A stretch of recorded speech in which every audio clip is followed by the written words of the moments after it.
lo empezamos la semana pasada. Hoy vamos a considerar dos libros del profeta y obviamente pues me gustaría considerar el martes que viene otro libro más del profeta. No podemos considerarlo todos, sobre todo cuando este es uno de los libros proféticos más extensos, ¿no? Pero yo creo que si consideramos los dos capítulos de hoy y el capítulo de la semana que viene, que creo que, no sé si algunos tienen alguna otra opinión, pero creo que debería ser Ezequiel 37, ¿verdad? La visión del valle de los huesos secos, ¿verdad? Pienso que sería un capítulo muy bueno para considerarlo. Pero para beneficio tal vez de algunos hermanos que vienen hoy y no, pues quisiera mencionar algunas cositas breves del contexto histórico del libro de Ezequiel. Como ya hemos dicho, el libro de Ezequiel es un libro que surge dentro de la experiencia de un profeta que está en la primera invasión, que fue víctima de la primera invasión del imperio babilónico a Israel.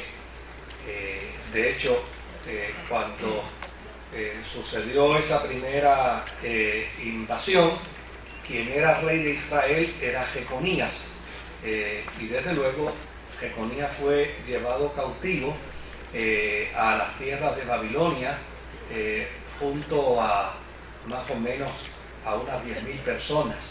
Entre esos 10.000 que iban con Jeconías, que la inmensa mayoría era la gente de la élite de Israel, ¿no? La gente de Jerusalén, pues dentro de esos 10.000 iba Ezequiel.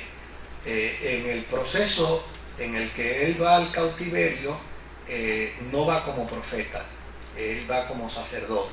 Es un sacerdote que ha sido llevado cautivo. Desde luego, Nabucodonosor, cuando llega y se lleva estos 10.000 junto con el rey Jeconías, decide nombrar a un rey que va a ser judío, porque a fin de cuentas él lo que ha hecho básicamente con la invasión es colonizar a Israel, y desde luego allí nombra a un rey vasallo llamado Sedequías, que a la sazón es tío del rey que había en Israel, que ha sido llevado al cautiverio. Pero desde luego este rey Sedequías en un momento pensó que él podía traicionar al rey de los caldeos, al rey de Babilonia, y traicionando a este rey podía entonces lograr un mayor beneficio para Jerusalén. Pero para lograr tales esfuerzos, él ha decidido aliarse con el rey de Egipto. De hecho, cuando trabajamos con el libro del profeta Jeremías, una de las cosas que Jeremías está planteándole al rey es que no se junte con Egipto. Meterse con Egipto es meterse en un grave y serio problema con Dios. Pero a la sazón este rey finalmente decide aliarse con Egipto, y entonces ahí es donde emerge la figura del profeta Ezequiel. La figura del profeta Ezequiel emerge precisamente en el momento en que Israel está coqueteando con Egipto para entonces rebelarse contra Babilonia. Babilonia se entera, y cuando Babilonia se entera, pues obviamente es el hecatombe, es la destrucción de Israel posteriormente, porque entonces es sitiada Jerusalén y es destruida Jerusalén. Es antes de ese proceso que emerge la figura del profeta Ezequiel. Y desde luego emerge ahora no como sacerdote, emerge ahora como profeta. Y desde luego él es profeta que está en el cautiverio, mientras que Jeremías está en Jerusalén. Él está acá en el cautiverio y le está diciendo a la gente del cautiverio, claro, dentro de otro contexto, pero le está diciendo prácticamente lo mismo que está diciéndole Jeremías a los judíos en Jerusalén, que si se juntan con el imperio egipcio les va a venir destrucción.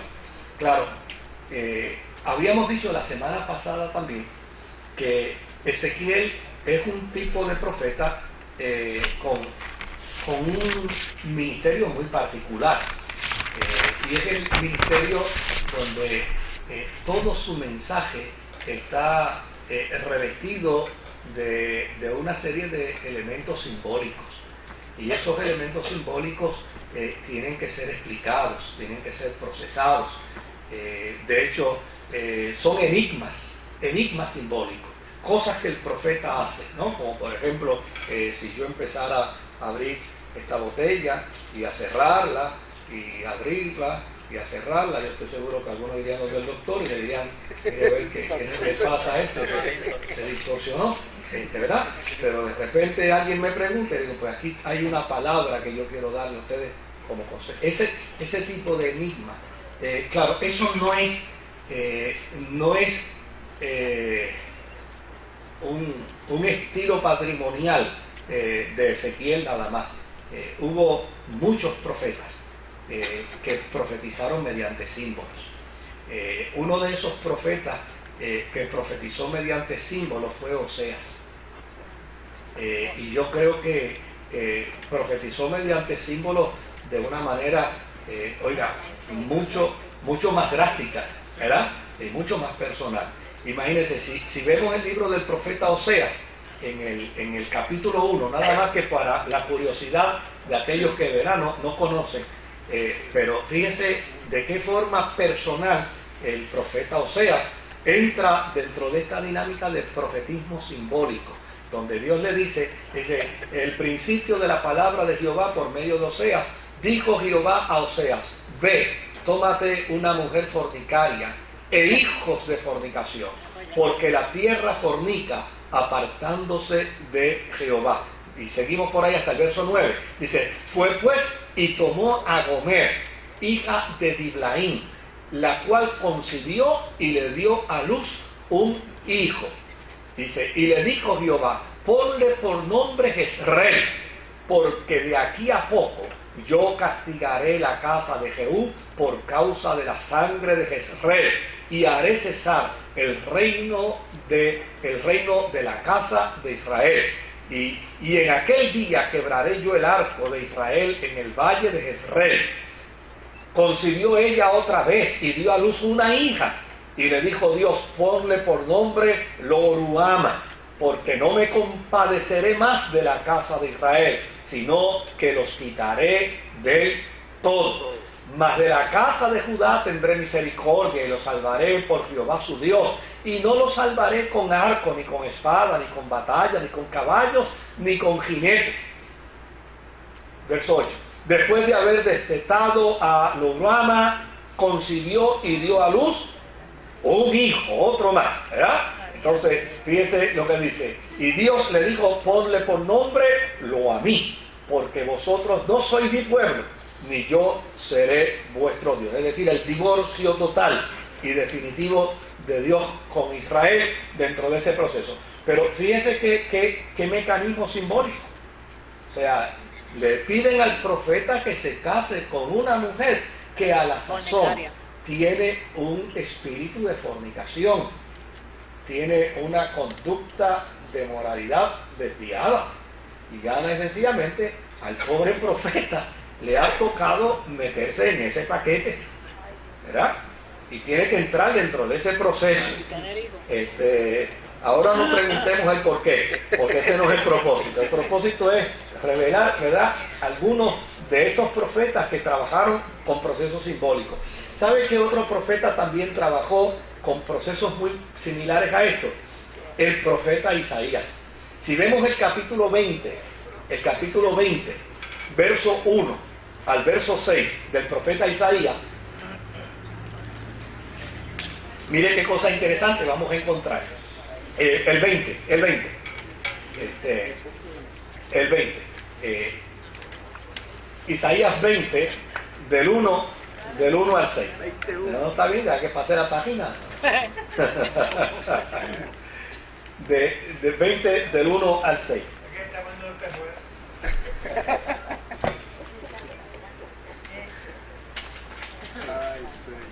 Ok, dice, en el año que vino el Tartán, lea bien, no es Tarzán, el año que vino el Tartán a Asdod, cuando lo envió Sargón, rey de Asiria, y peleó contra Asdod y la tomó. Verso 2. En aquel tiempo habló Jehová por medio de Isaías, hijo de Amos, diciendo: ve y quita el cilicio de tus lomos, descalza la sandalia de tus pies. Y lo hizo así, andando ¿qué? Andando desnudo y descalzo. Ahora, dice, y dijo Jehová, de la manera que anduvo mi siervo Isaías desnudo y descalzo 3 años, por señal y pronóstico sobre Egipto y sobre Etiopía. Note bien, o sea, que el profeta Isaías también entró en procesos ¿qué? En procesos simbólicos. Y el hombre, oiga, anduvo 3 años desnudo. 3 años, ¿verdad?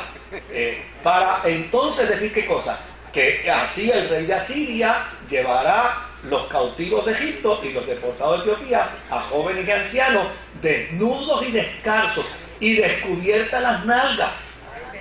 ¿Para qué? Para vergüenza de Egipto, ¿verdad?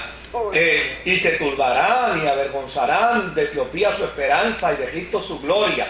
Y que en el verso 6 dice, y dirá en aquel día el morador de esta costa, mirad qué tal fue nuestra esperanza, a dónde nos acogimos por socorro para ser libres de la presencia del rey de Asiria, y cómo escaparemos nosotros. Note bien que el profeta Isaías también en un momento dado entró en un proceso simbólico. Permite el Señor que a ninguno de nosotros nos llame por una cosa como esta, ¿verdad? Pero ahí está. Otro de ellos también lo leímos, que fue el profeta Jeremías. Y el profeta Jeremías, en el capítulo 27, ¿verdad? El profeta Jeremías, en el capítulo 27, también entró en un proceso simbólico.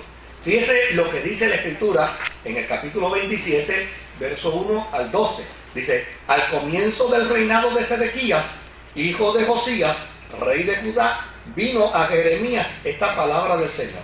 Así me dijo el Señor, hazte un yugo y unas correas y póntelo sobre tu cuello. Envía luego a los reyes de Edom, Moab, Amón, Tiro y Sidón un mensaje por medio de los mensajeros que vienen a Jerusalén para ver a Sedequías, rey de Judá. Entrégales este mensaje para sus señores. Así dice el Señor Todopoderoso, el Dios de Israel. Díganle a sus señores, yo con mi gran poder y mi brazo poderoso hice la tierra y los hombres, los animales que están sobre ella, y puedo dárselos a quien me plazca. Ahora mismo entrego todos estos países en manos de mi siervo Nabucodonosor, rey de Babilonia, y hasta las bestias del campo las he puesto bajo su poder. Todas las naciones le servirán a él, a su hijo y a su nieto, hasta que también a su país le llegue la hora y sea sometida por numerosas naciones y grandes reyes. Y si alguna nación o reino rehúsa someterse a Nabucodonosor, rey de Babilonia, y no dobla el cuello bajo el yugo del rey de Babilonia, yo castigaré a esa nación con espada, hambre y pestilencia, hasta que Nabucodonosor la destruya por completo, afirma el Señor. O sea, note bien que también el profeta Jeremías entró dentro de ese proceso simbólico. Yo he conocido gente en el tiempo de él, pues yo no viví en el tiempo de Jeremías, con unos ministerios bien parecidos a esos, ¿sabes? En mi adolescencia yo recuerdo que yo vi la experiencia de una mujer a quien Dios usaba en la iglesia, y había un grupo musical tocando y estaba el baterista tocando, y ella fue y le quitó el snare, que es el tambor pequeño, ¿no? Y le siguió quitando, y le siguió quitando, y le siguió quitando, y yo decía, qué cosa rara. Y ella, sin decir palabra alguna, pues le quitó una pieza, hasta que finalmente lo dejó con los dos palitos y el asiento. Y entonces le quitó los dos palitos, le dio instrucciones que se pusiera en pie. Muchas veces se puso de pie, le quitó el asiento y todos los instrumentos de la batería los fue poniendo en el altar.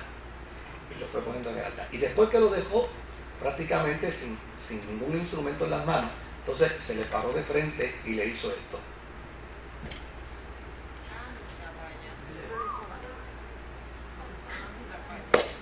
Y obviamente no había que ser intérprete de señas para saber lo que le estaba diciendo. Tú bebes y fumas y aquí no puedes tocar.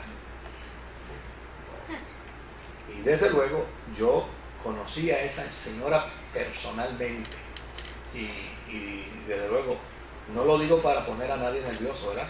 Pero está viniendo esta iglesia. Esa profeta está viniendo aquí. Y yo le voy a decir algo.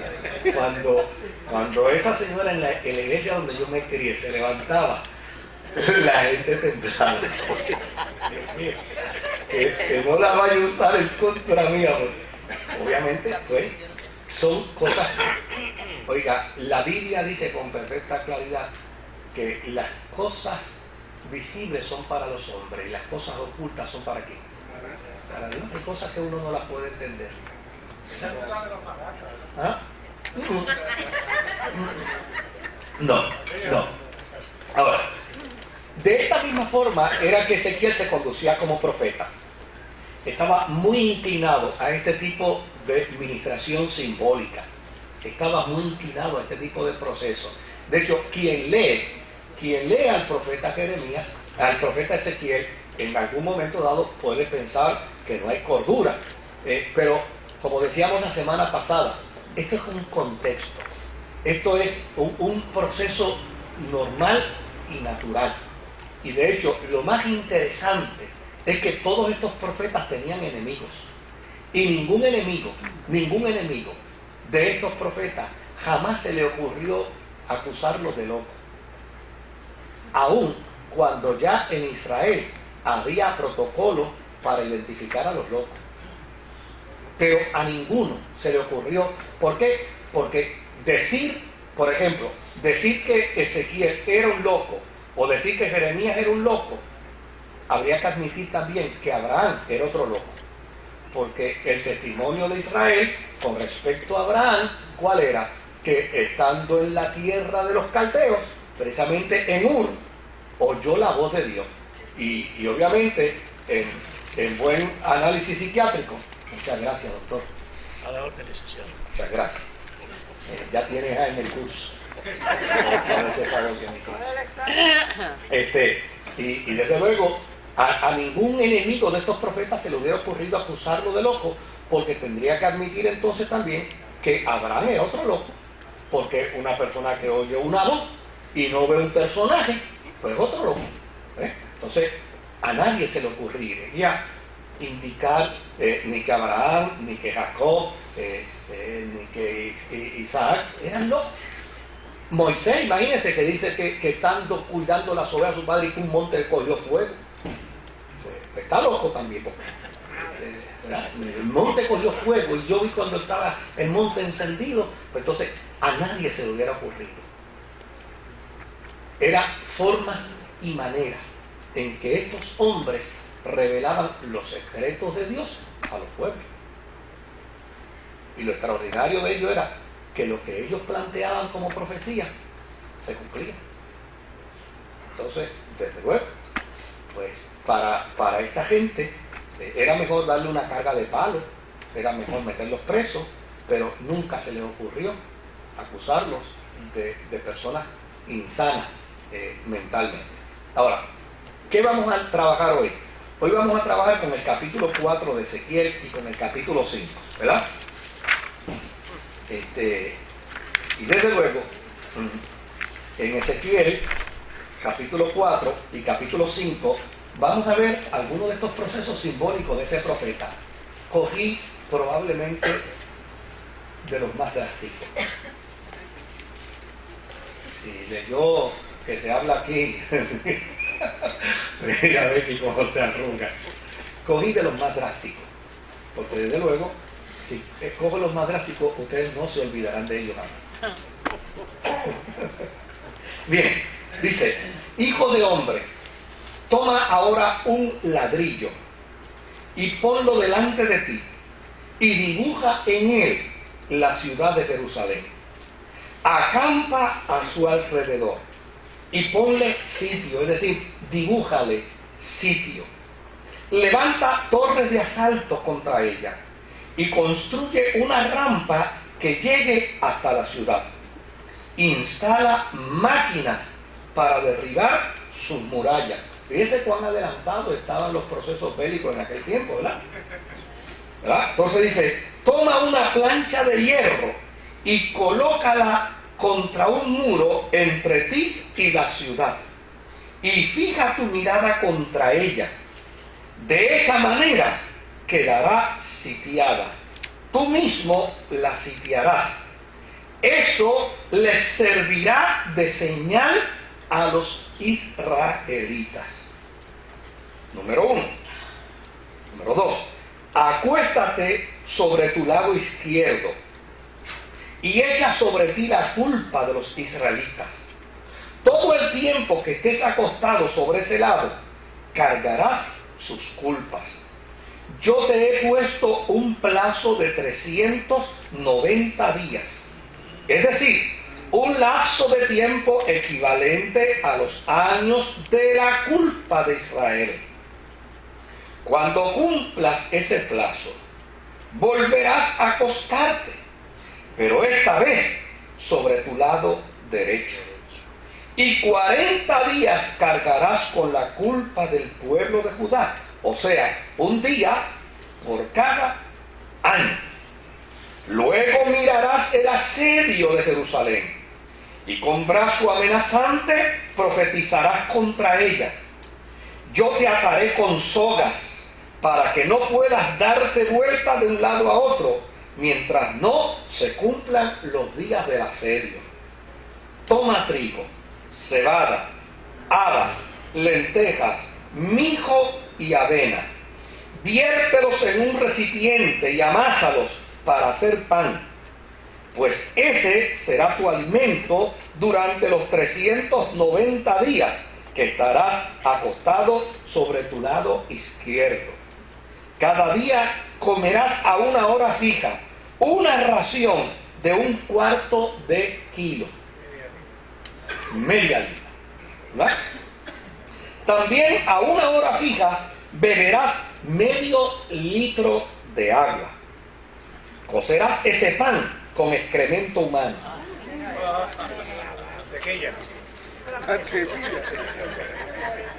¿Verdad? Y a la vista de todos lo comerás, como si fuera una torta de cebada. Luego el Señor añadió: de igual manera, los israelitas comerán alimentos impuros en medio de las naciones por donde los voy a dispersar. Entonces exclamé, dice el profeta: no, Señor mi Dios, aquí no llego yo. Yo jamás me he contaminado con nada desde mi niñez, y hasta el día de hoy jamás he comido carne de ningún animal que se haya encontrado muerto o que haya sido despedazado por la fiera. Por mi boca no ha entrado ningún tipo de carne impura. Está bien, me respondió Dios. Te doy permiso para que hornees tu pan con excremento de vaca en vez de excremento humano. ¿Está bien? ¿Ya? ¿Verá? No canalicen el horror. No lo sublimicen. Vamos a mirarlo. Vamos a verlo dentro de su contexto, ¿verdad? Luego me dijo: hijo de hombre, voy a hacer que escasee el trigo en Jerusalén.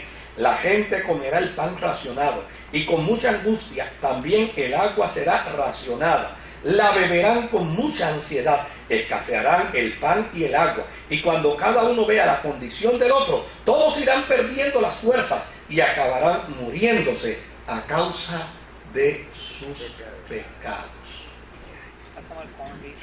Hijo de hombre, toma ahora una espada afilada, úsala como navaja de afeitar para raparte la cabeza y afeitarte la barba. Toma luego una balanza y divide tu cabello cortado. Cuando se cumplan los días del sitio, quemarás en medio de la ciudad una tercera parte del cabello. Otra tercera parte la cortarás con la espada alrededor de la ciudad, y la parte restante la esparcirás al viento. Yo, por mi parte, desenvainaré la espada y perseguiré a sus habitantes. Toma alguno de los cabellos y átalos al borde de tu manto. Luego toma otros pocos y arrójalos en el fuego para que se quemen. Desde allí se extenderá el fuego sobre todo el pueblo de Israel. Así dice el Señor Omnipotente: esta es la ciudad de Jerusalén. Yo la coloqué en medio de las naciones y de los territorios a su alrededor, pero ella se rebeló contra mis leyes y decretos, con una perversidad mayor a la de las naciones y territorios vecinos. En otras palabras, rechazó por completo mis leyes y decretos. Por eso yo, el Señor Omnipotente, declaro: ustedes han sido más rebeldes que las naciones a su alrededor. No han seguido mis decretos, ni obedecido mis leyes, y ni siquiera se han sujetado a las costumbres de esas naciones. Por tanto, yo, el Señor Omnipotente, declaro: estoy contra ti, Jerusalén, y te voy a castigar a la vista de todas las naciones. Por causa de tus ídolos repugnantes, haré contigo lo que jamás he hecho ni volveré a hacer. Entre ustedes habrá padres que se comerán a sus hijos, y también hijos que se comerán a sus padres. Yo los castigaré, y a quien sobreviva lo dispersaré por los cuatro vientos. Por esta razón yo, el Señor Omnipotente, juro por mí mismo: como ustedes han profanado mi santuario con sus ídolos repugnantes y con prácticas destetables, yo los destruiré sin misericordia y sin piedad. Una tercera parte de tu pueblo morirá en tus calles por la peste y por el hambre. Otra tercera parte caerá a filo de espada en tus alrededores, y la tercera parte restante la dispersaré por los cuatro vientos. Yo desenvainaré la espada y perseguiré a la gente. Entonces se apaciguará mi ira, mi enojo contra ellos será saciado, y me daré por satisfecho. Y cuando en mi celo haya desahogado mi enojo contra ellos, sabrán que yo, el Señor, lo he dicho. Yo te convertiré en un montón de ruinas, te haré objeto de burla de todas las naciones que te rodean. Todos los que pasen junto a ti lo verán. Cuando yo te castigue con indignación, enojo y durísimos reproches, serás objeto de burla y de oprobio, y motivo de advertencia y escarmiento para las naciones que te rodean. Yo, el Señor, lo he dicho. Yo te haré blanco del hambre, esa mortífera flecha que todo lo destruye. Dispararé a matar, pues traeré sobre ti hambre y escasez de provisiones. Por si fuera poco, lanzaré contra ti animales salvajes que te dejarán sin hijos. Te verás abrumado por las plagas y por el derramamiento de sangre, pues haré que caigas a filo de espada. Yo, el Señor, lo he dicho. Asusta, ¿verdad? Estremece. Pero a fin de cuentas, ya lo que viene como castigo, ellos lo están practicando como religión. En ese tiempo, Israel practicó los cultos paganos de sacrificios de humanos. Ya lo estaban practicando como religión. Todo el problema estriba precisamente en que, fíjese, que hay una primera incursión profetizada por Jeremías. se llevan al rey, a su séquito y a 10.000. Ya hay una profecía cumplida. Se han llevado, ¿sabe a quién? Se han llevado a la crema innata del pueblo, de la ciudad, a los religiosos. De hecho, está representado en Ezequiel. Se llevaron a los religiosos. ¿Qué quedó en Jerusalén? En Jerusalén quedaron la gente de los montes. Pero para vergüenza, esa gente estaba en los montes porque practicaban los cultos paganos de los pueblos paganos. Y aun cuando vieron el cumplimiento de la profecía de Jeremías, a ellos no les importó. Aun cuando vieron todo lo que había sucedido ya en esa primera incursión que había sido profetizada por Jeremías, ellos siguieron en su proceso. De hecho, no solamente seguían en su proceso pagano, sino que ahora Dios levanta a un profeta como Jeremías en Jerusalén para decirle, mira, Dios no quiere que se junten con Egipto. ¿Y qué dicen ellos? Dicen, a nosotros no nos importa lo que Dios opine aquí. Nosotros nos vamos a juntar con Egipto. ¿Tú eres profeta de quién? Yo soy profeta de Dios. A la cárcel te vamos a meter. Al cepo te vamos a meter. A la mazmorra te vamos a meter. Te vamos a estar dando pela hasta que te canses de decir que vas, que vienes en nombre de Dios. O sea, ¿qué alternativa tiene el pueblo de Dios? Que a través de un pacto, lo único que Dios le había dicho era, cuando ustedes entren a esa tierra que yo les voy a dar, jamás se contaminen con ¿qué? Con el paganismo de ellos. Y ahora no solamente están inmersos en el paganismo, sino que desafían al Dios que les prohibió entrar en el paganismo. Entonces, claro, uno se puede impactar, pero desde luego aquí de lo que se trata es de la interrelación de un Dios con su pueblo.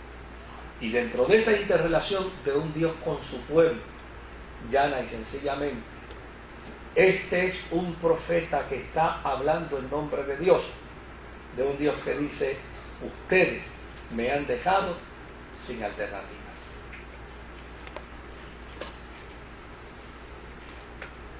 Claro.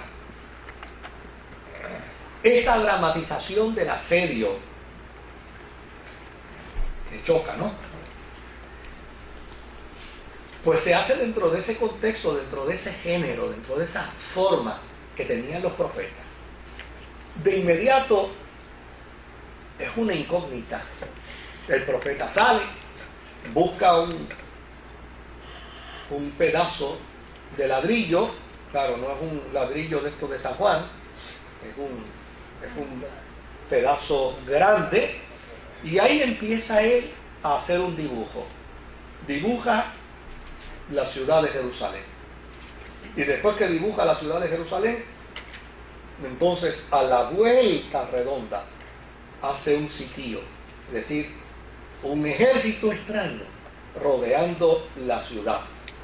Cuando él está haciendo el dibujo y cuando está haciendo el sitio, obviamente esto tiene que crear una expectación, porque él está en silencio, él no, o sea, todo el mundo sabe que él es un profeta.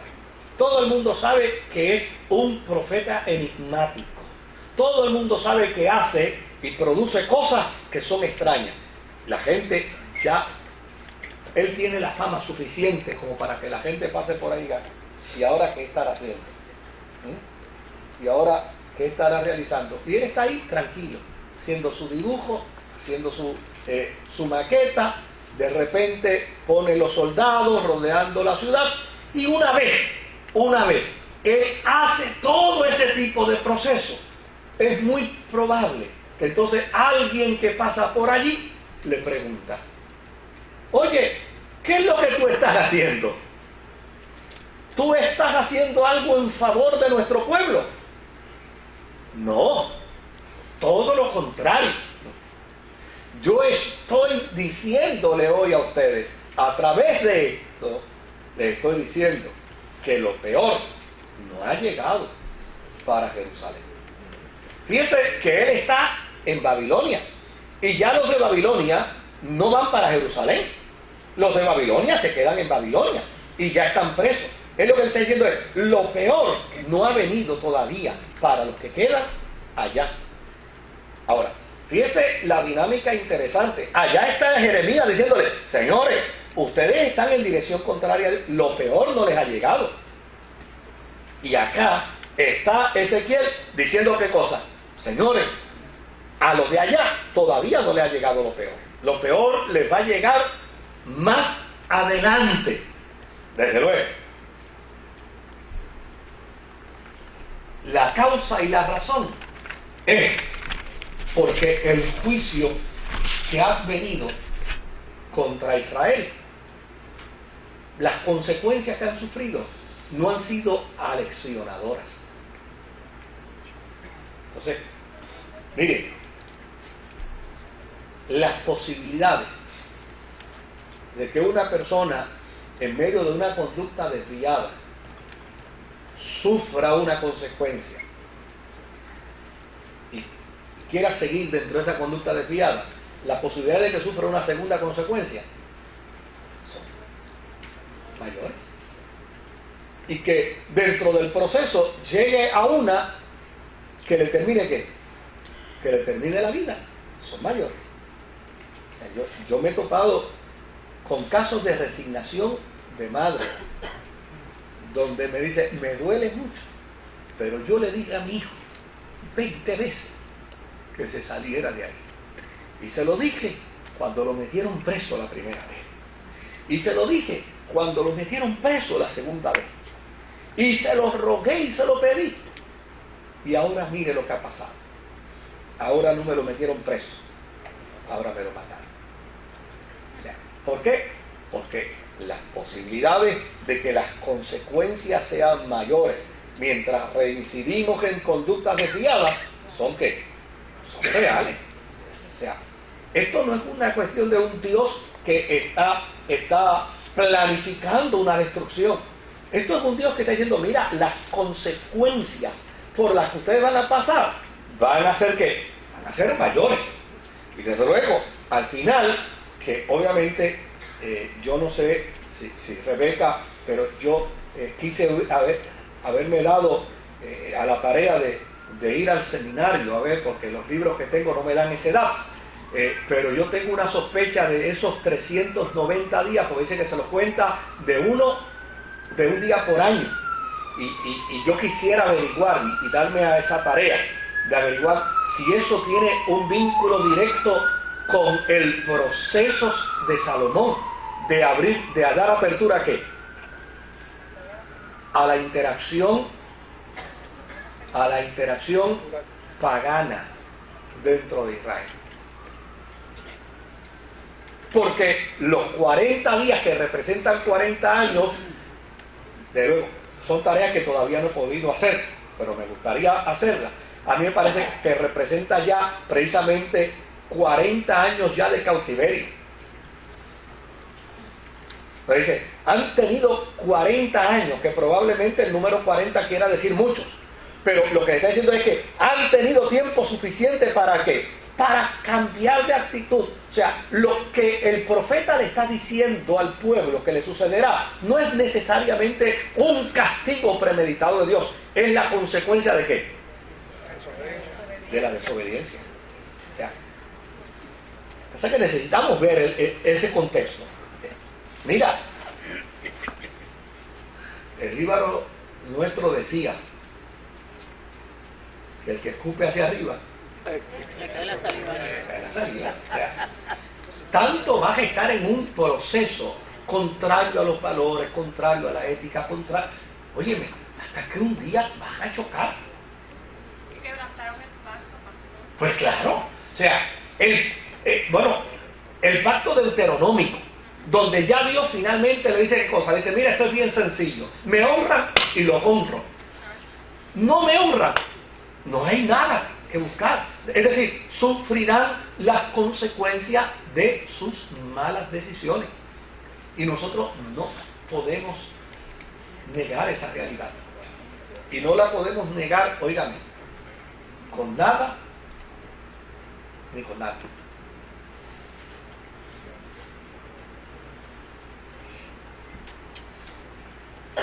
Sí, ve. A mí lo que me da la impresión también es que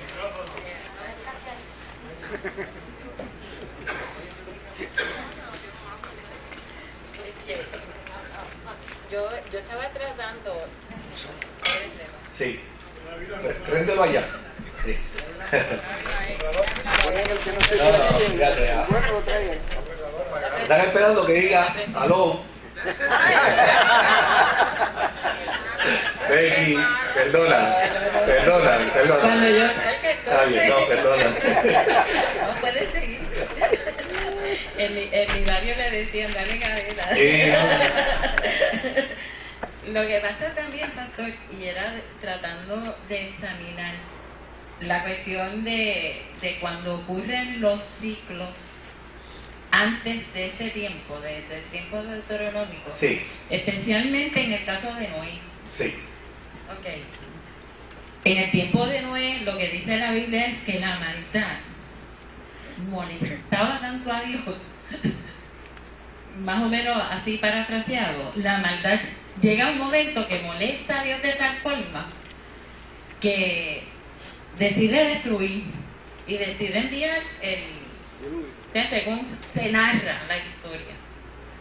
Pero lo que pasa es que tal vez como por ejemplo en estos días han muerto ya cuántas personas por asesinatos en este país. Entonces se menciona o se alega que es la misma maldad la que está produciendo las muertes. ¿Ok? Porque pues se están matando entre sí, pues mejor todavía.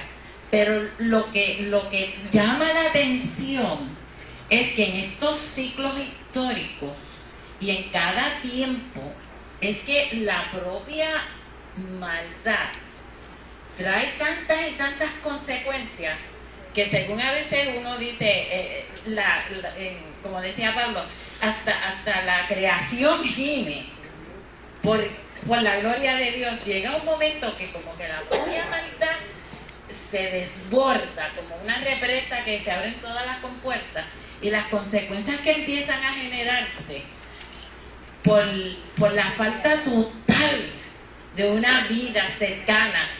Yo ni siquiera digo cercana, o sea, y puede sonar un poquito profano, pero ni siquiera acercándonos al Dios nuestro, a cualquiera. O sea, y no es que yo lo quiera que sea así, teológicamente, ni mucho menos lo practique, pero si la gente se acercara a Dios, o sea, ¿cómo nosotros vamos a justificar que se mate la gente en este país entre sí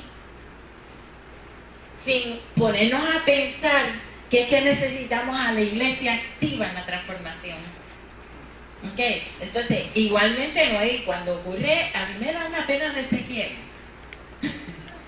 porque Ezequiel está sufriendo en carne viva otro tipo de actuación. Jeremías se lo sufre todito, llora, se compunge, le da depresión. Quizás el doctor nos pueda ayudar a definir un poco la psiquis de cada uno de los profetas. Pero Ezequiel, o sea, ¿usted sabe lo que es comerse comida a fuego de excremento? Para que la gente vea. A Noé no le pasó nada. O sea, Noé lo que tuvo fue que construir una nave para que la gente le sirviera de testimonio lo que venía sobre el pueblo. A Ezequiel le dicen, mira, la dieta era fenomenal, la debíamos practicar menos con el fuego, porque se va, o sea, eso parecía un deleite humano en fibra y en todo, como alimento. Pero usted sabe lo que es empezar a cocinar con excremento de vaca. O sea, que la maldad llega a un punto que uno la tiene que rechazar, que tiene que desvincularse. Y Ezequiel estaba como prisionero que tenía sus libertades, porque todavía no era el extremo, no les estaban liquidando a todos, era la primera parte, pero, o sea, le está mostrando, y yo creo que nosotros si nos miramos para el lado, y en lo que está pasando en nuestra sociedad, hace falta 2 o 3 Ezequiel. Bueno, los que conocemos un poco de la década del 70 para acá, tal vez de mediados del 60, que fue cuando comenzó en Puerto Rico a verse los crímenes por problemas de droga. Yo tendría tal vez unos 10 años cuando vi el primer asesinato que se hizo de un carro, ajustando cuentas de droga. Y de ahí en adelante la cosa fue creciendo, ¿no? Cada vez más alta. Y fíjese que Puerto Rico se llenó de miedo, pero no de indignación. Puerto Rico se llenó de miedo, pero nadie se atrevió a enfrentar al criminal. Puerto Rico se llenó de miedo, pero nadie señalaba al que cometía delitos. Y a fin de cuentas, esos son los procesos que hacen que la maldad crezca, porque el malo la hace crecer en su maldad y yo, en mi incapacidad de hacer justicia, la hago crecer también. Cuando eso se empieza a dar por un lado y por el otro lado se empieza a dar el fenómeno, mire, en Puerto Rico es una broma hablar de la inmoralidad de los políticos. Esto es una broma, lo cogemos a chiste, pero nadie se sienta a conciencia a decir, yo quiero elegir la gente íntegra, sino por el contrario, todos nos vamos por el espejo o por el cristal de los colores, y cada día los escándalos son mayores. ¿Y es como consecuencia de qué? Es como consecuencia de unos individuos que hacen maldad y de otros individuos que no hacemos justicia. Y cuando no se hace justicia, ¿se hace qué? Se hace maldad. Entonces, ¿cuál es el fruto que tenemos hoy? Oiga, que ya no se mata uno por semana, ahora se matan 4 por día. Que ahora no se mata uno, ahora se hacen masacres. Y fíjese, por ejemplo, cuando empezaron a surgir los periódicos de página amarilla en Puerto Rico, ¿verdad? Periódicos de página amarilla, que agarraban al cadáver, porque en Puerto Rico estaba la dignidad de la vecina, que veía que mataban a uno frente a la casa y venía cogiendo tal vez con la única frisa que tenía, pero se la tiraba encima al muerto. Era una cuestión de un valor social, cultural. Pero venía ¿quién? Venía el periodista y ¿qué hacía? ¡Pap! Y lo destapaba para retratarlo. Y desde luego, al principio todos decíamos, ay María, qué poca vergüenza. Pero hoy nos sentamos a las 5 de la tarde y a las 6 de la tarde frente al noticiero comiendo y vemos los crímenes espeluznantes y ya no nos da náusea. Porque cuando la maldad la practican unos y otros se quedan silentes, obviamente estamos trabajando dentro de esa maldad. Entonces, las consecuencias que se viven, pues consecuencia de qué? Consecuencia de todos. A la larga, todos somos responsables de esas consecuencias. Hay veces, yo recuerdo una vez que alguien se me acercó y me dijo, si Dios fuese justo, porque pues obviamente como él se queda callado, pues es más fácil pelear con él, ¿no? Mira para allá, tanta gente sufriendo de hambre, mira para allá. Yo le digo, ¿y tú crees que eso es problema de Dios? No pierdas tu tiempo peleando allá arriba. Vamos a crear conciencia acá abajo. Óyeme, en Puerto Rico y en el mundo cuando la gente, las grandes corporaciones, no quieren bajar sus precios, son capaces de botar lo que sea. Botan miles de litros de leche y botan miles de toneladas de grano. ¿Por qué? Para no bajar el precio. Entonces, desde luego, es una sociedad que es partícipe y es simultáneamente copartícipe de la maldad. Y desde luego, cuando esa maldad, mire, Dios, como dice Becky, o sea, Dios no tiene ni siquiera que mover la mano. Dios no tiene ni siquiera que mandar el juicio. Porque es que a fin de cuentas, cuando la maldad es purulenta, revienta. Entonces, yo creo que aquí estamos viendo precisamente un cuadro muy real. Mire, ese gesto simbólico oiga, ¿usted sabe lo que son 390 días acostado de un lado? Eso no le da placer a nadie, ni a un loco le da placer. Estar de un solo lado, tirado en el piso y comiendo ración, media libra por día y medio litro de agua por día, eso no le da placer a nadie.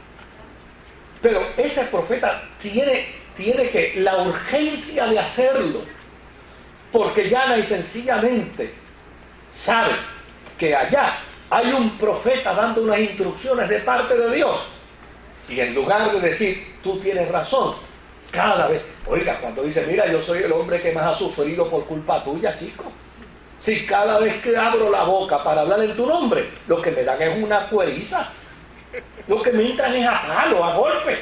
Pues ¿qué hace este profeta? Este profeta que está al otro lado dice, no, mira, lo que viene para esa gente es terrible, porque ellos están dando la espalda a Dios. Mire, la razón es, mire, hay un dato interesante en el libro de Marcos.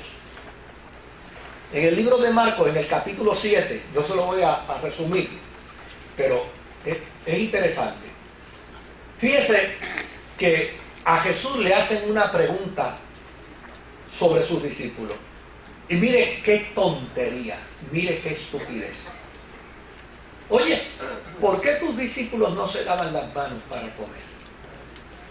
No le están haciendo la pregunta en sentido de higiene. No es en sentido de higiene.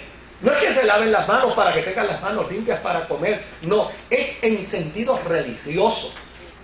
Y eso que vino con un sentido religioso, realmente no era religioso, era de higiene. Pero lo fueron ¿qué? Lo fueron ascendiendo, llevándolo a un grado mayor, a un grado más superlativo, hasta que finalmente, ¿qué decían?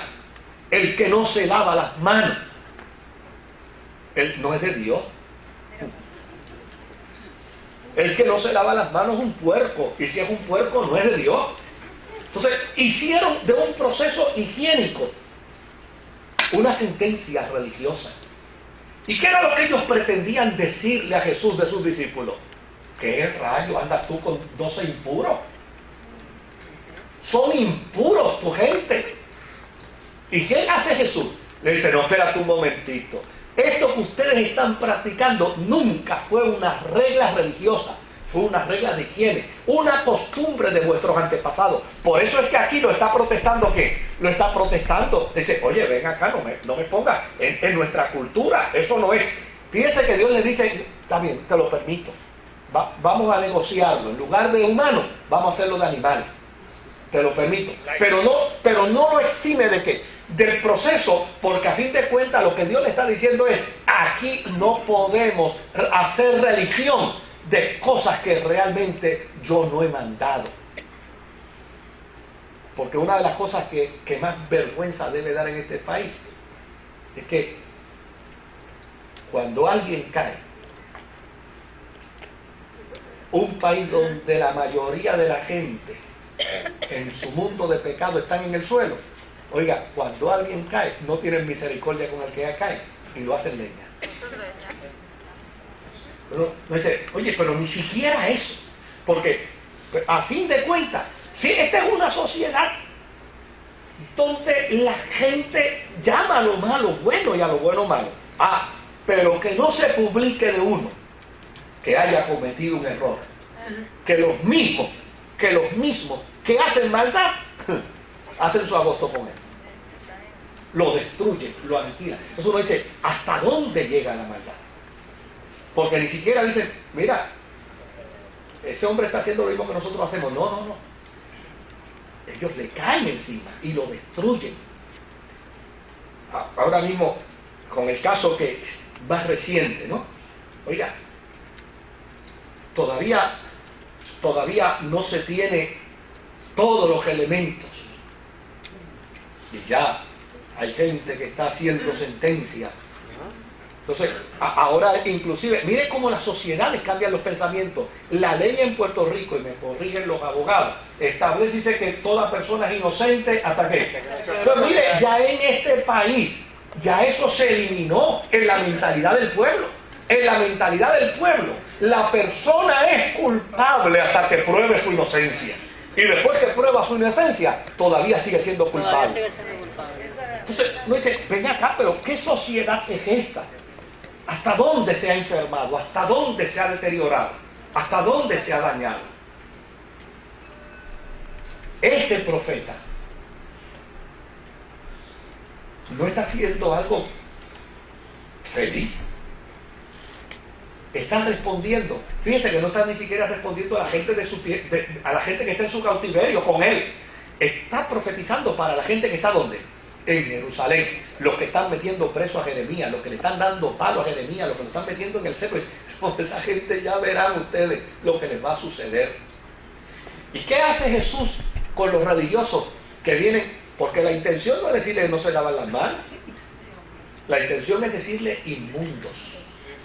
Tus discípulos son inmundos, y si son inmundos no cualifican para ser discípulos de un rabino. ¿Y qué Jesús dice? Mira, ustedes, ¿quiénes son ustedes para hablar de esto? Ustedes no han entendido que lo que entra por la boca no es lo que contamina, es lo que sale del corazón lo que contamina. Entonces, mire, a veces yo me topo con alguna gente que están hablando de X o Y personas, las que sea, punto. Y siguen hablando de esa persona por el error que cometió. Digo, oye, pero ven acá. ¿Y si esa persona se arrepintió? ¿Si esa persona le pidió perdón a Dios? ¿Y si esa persona se restauró? ¿Tú no crees que ya Dios la perdonó? Bueno, sí, claro que la restauró y la perdonó. Le digo, ¿y entonces a quién le faltaría a Dios por condenar? A ti que lo estás juzgando. A ti que lo estás señalando. A ti que estás hablando mal de él. Porque a fin de cuentas, si esa persona ya le pidió perdón a Dios, Dios lo perdonó. Entonces, bueno, imagínense, Jesús perdonó a una mujer tomada en el acto de adulterio hace 2000 años, y todavía en las iglesias cuando predican le llaman la mujer adúltera. Yo digo, bendito sea Dios. 2000 años después, en vez de decir nuestra hermana que está en la presencia del Señor, nuestra hermana que el Señor perdonó, nuestra hermana que te oye los pecadores. Y cuando el Señor se topó con la mujer adúltera, mira, ya no es adúltera, hace 2000 años que dejó la vaina. Usted se da cuenta cómo es el asunto este, ¿no? Ahora, Jesús plantea a los fariseos de su tiempo que ellos desarrollan unas tradiciones de pureza que las elevan a planos religiosos y que ya sencillamente son dignas de condenar. Dignas de condenar. Y el profeta aquí le está diciendo, mire, lo que ustedes están haciendo es digno de condenar, porque ustedes ya violentaron las reglas, los estatutos y las leyes de Dios. Ya no hay no puede haber una relación de amistad de Dios con un hombre o con una mujer que peca y quiere permanecer en su pecado. De hecho, Pedro lo dice con tanta claridad: al que pecare, que deliberadamente no le espera otra cosa sino que una horrenda expectación de error, de fuego y de juicio. Eso no tiene que ver nada contigo y conmigo, con nuestra naturaleza débil. No, querido, no tiene que ver. ¿Sabe con qué tiene que ver esto? Con la gente que peca y se complace en su pecado. y disfruta su pecado y no les importa pecar, y si tienen que volver a pecar, siguen pecando. Con eso es que tiene que ver este asunto. Ahora, fíjese el tercer gesto simbólico. El tercer gesto simbólico es el de la barba, ¿verdad? El de la barba del profeta, que es un gesto simbólico igual al de los otros. Lo único que en este proceso de la barba le dice, afeítate la barba, agárrate un poquito de los vellos de tu barba, quémalos, otros espárcelos alrededor de la ciudad y otros déjalos que el aire se los lleve, ¿verdad? O ponlos, amárralos dentro de tu ropa y los otros déjalos que el aire se los lleve. ¿Qué es lo que le está planteando? Le está diciendo a Jerusalén, número uno, que viene un asedio peor que el que llevó a Sedequías y a sus 10.000. Un asedio donde la destrucción será total y definitiva. Y óigame, cuando uno toma todos los pasajes bíblicos desde los salmos, hasta los profetas mayores, menores, de todo lo que experimentó Israel bajo el cautiverio babilónico, oiga, es espeluznante. Nada más escuchar al salmista decir, dichoso, feliz, el que le agarre a un babilonio el hijo por las piernas y se lo estrelle contra las piedras, eso nada más le dice a uno cuánto sufrió esta gente, cuánto padeció esta gente. El dolor era excruciante. El profeta se lo está diciendo. Número uno, viene un asedio. Número dos, como resultado del asedio, viene un hambre como nunca antes ustedes la han experimentado. Y después del hambre viene una dispersión como nunca ustedes la han vivido. Y la única razón es porque ustedes se han rebelado contra los decretos y contra las leyes de vuestro Dios. Mire, queridos, una persona sensata escucha algo así y lo que pregunta es, ¿y cómo yo puedo seguir a esto? ¿Sabe qué optar? Por seguir en la misma conducta. Pastor, a mí me hace pensar. Sí, pero dice un.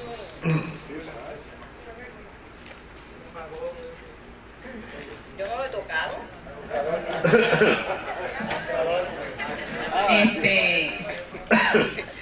Hay un refrán en mi barrio que dice, cuando veas las barbas de tu vecino arder, por las tuyas en remojo.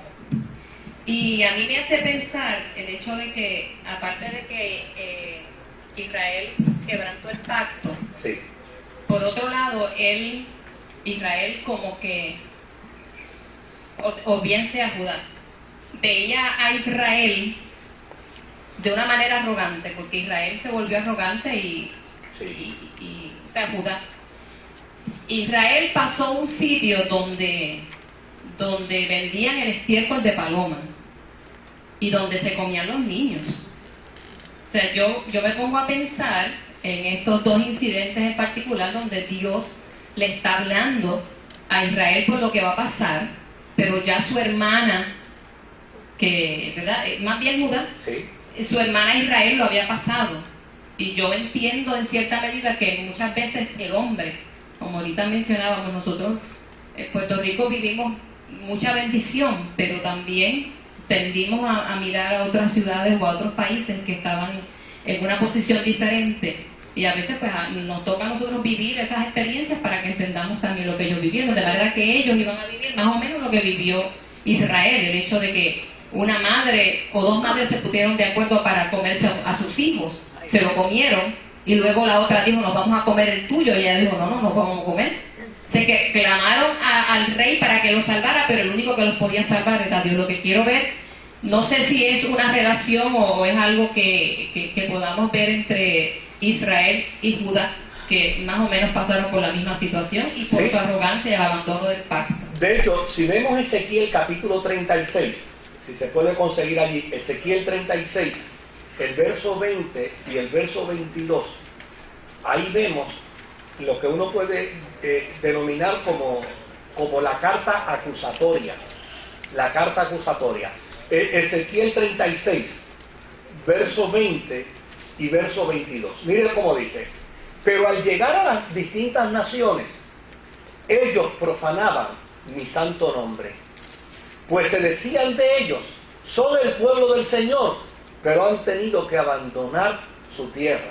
Así que tuve que defender mi santo nombre, el cual los israelitas profanaban entre las naciones por donde iban. Y en el verso 22, por eso adviértele al pueblo de Israel que así dice el Señor omnipotente: voy a actuar, pero no por ustedes, sino por causa de mi santo nombre, que ustedes han profanado entre las naciones por donde han ido. Miren qué interesante. O sea, esta es una nación que en ese momento, dentro de ese contexto, era una nación que en lugar de honrar el honor del Dios al que servían, lo deshonraba.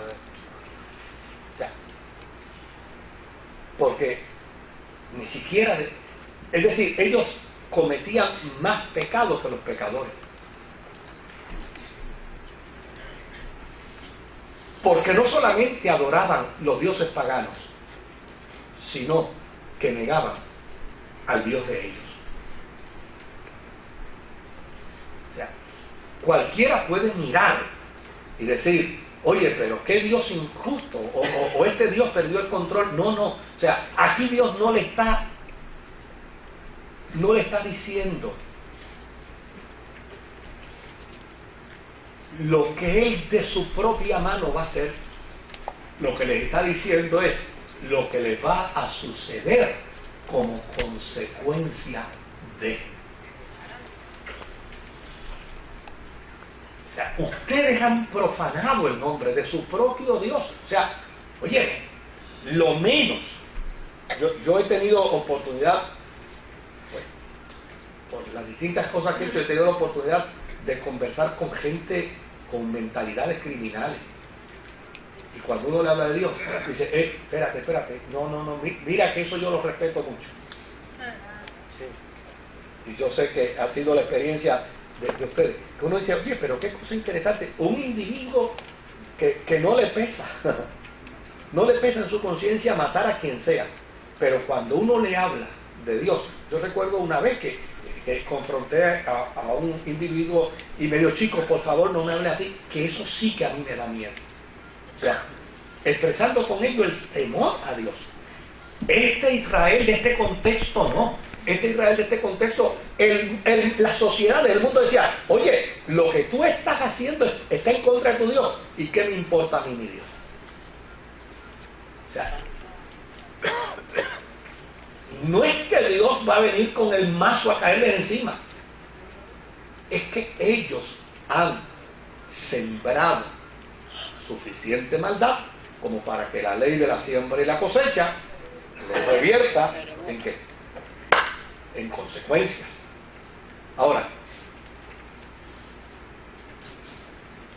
Becky dijo algo ahorita importantísimo, y fue el pobre profeta, ¿verdad?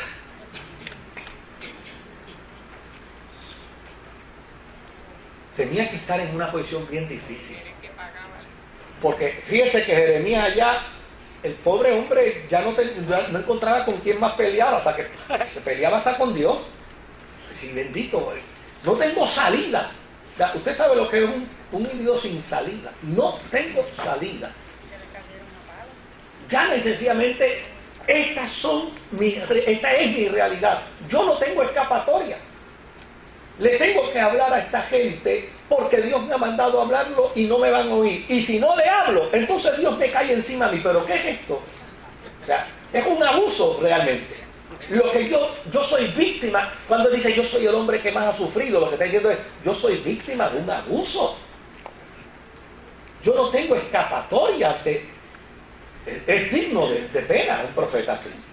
Y Ezequiel es digno de pena. Porque pudiera haber invertido su tiempo en consolar a sus compañeros allí, pero ya sencillamente Dios lo está inquietando, diciéndole, no, háblale a ellos de lo que les va a pasar a los otros, a los que están allá. Y dile que lo que les va a pasar a ellos va a ser peor que lo que le pasó a ellos. Fíjense, lo que le pasó a ellos fue simplemente, digo, Sedequías lo saco de rey, me lo traigo para acá, me traigo a toda su clase, los pongo aquí, los velo desde aquí y le agajo a su tío y se los pongo de rey allí. Y mira, y aquí no ha pasado nada. Cuando ustedes necesiten su gente, yo se los mando allá y ellos vienen y así van a funcionar. No iba a haber ningún problema. Pero no, la obstinación, y yo creo que ese es el peor pecado del ser humano, la obstinación. El obstinarnos en ir en contra de la voluntad de Dios. A este profeta se le ha dado esa encomienda. Imagínense, la encomienda de cargar con el pecado de la casa de Israel. Desde luego, la única esperanza que vivía el profeta era cuando Dios le dice, mira, no te preocupes, que hay un resto, hay un grupo, hay un remanente que yo voy a salvar, que pasará por el proceso, que vivirá la experiencia, pero yo los salvaré. Desde luego, lo más interesante de todo esto es que después, cuando regresaron, unos años después, eran lo mismo. La conducta humana, ¿verdad? Por eso, querido, yo no creo que nosotros somos tan santos como para que nos lleven hoy para el cielo, ¿verdad?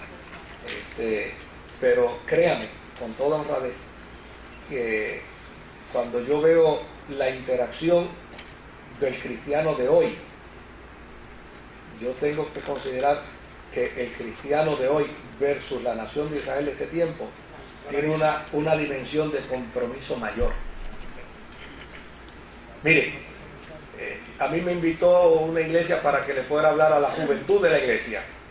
Y recuerdo que lo primero que me veo es, estos muchachos hay que caerle a palo. Entonces, les traemos para ver cómo. Y yo empiezo a mirar a aquellos muchachos allí. Y empiezo a hacerme las siguientes preguntas. ¿Cuántos pubs pasaron esos muchachos para llegar a la iglesia? ¿Cuántas discotecas pasaron esos muchachos para llegar a la iglesia?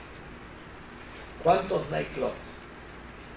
¿Cuántos puntos de droga pasaron esos muchachos para llegar a la iglesia? Rayete, ahora están aquí y les voy a caer encima. Bendito sea Dios. Vamos a darle una placa a cada uno. Vamos a darle un reconocimiento a cada uno. Entonces, a veces me da molestia cuando escucho a veces, dicen, la gente de tal lugar, de tal país, con tantas limitaciones, y cómo sirven al Señor. Óigame, gloria a Dios por esa gente que con limitaciones sirve al Señor. Pero ¿sabes qué? Ustedes sin esas limitaciones están sirviendo al Señor también. Es más, teniendo tantas comodidades, decidieron venir al estudio bíblico. Teniendo otras cosas que hacer, otros entretenimientos, otras distracciones. Porque antes, a veces la gente dice, no, aquellos tiempos cuando no había luz y la gente estaba por las ventanas. Pues claro, porque la iglesia era el único centro de espectáculo que había en el barrio. Y todo el mundo se bañaba después que salía de la pieza de caña y decían, vamos para la iglesia. Porque en la iglesia se reunían las nenas lindas y había que ir a ver las nenas Juancho y a ver las nenas de fulano y de Perecejo. Entonces todo el mundo se iba por las ventanas a mirar las nenas de la iglesia, ¿ves? Entonces, como en la iglesia se cantaba, y entonces pues iban, como en la iglesia habían experiencias carismáticas, experiencias espirituales, entonces venían la gente y daban la vuelta por la iglesia, ¿para qué? Para mirar, y para reírse, entonces, claro, Dios en su misericordia hacía cosas extraordinarias, que estaban por las ventanas y los sacaba y los metía por la puerta y se convertían. Entonces, pues, gloria a Dios por esa experiencia. Pero cuando hoy uno ve, oiga, que una persona tiene hasta 400 canales de televisión para quedarse en su casa, y dice, no, me voy para el culto de oración. Digo, gloria a Dios, qué cosa extraordinaria. Que todavía el estudio bíblico, todavía la oración, mueve el corazón de la gente a venir. Pero a mí me parece que no todo está perdido. O sea, que no hay que ver el vaso medio vacío, ¿eh? Yo digo, pues mira, no todo está perdido. O sea, uno mira toda esta dinámica. Es más, hay gente que me han dicho, ay, si volviéramos a la iglesia primitiva. ¿A qué? ¿A la iglesia primitiva? ¿A qué? ¿Hacer una fila para que me venga a dar menos arroz porque yo soy puertorriqueño y a judío le echen más? No. O sea, a veces entramos en una añoranza del pasado y dice, vamos a servir a Dios bien en el presente y vamos a aprovechar las verdades fundamentales de la Escritura para ver en qué estamos fallando.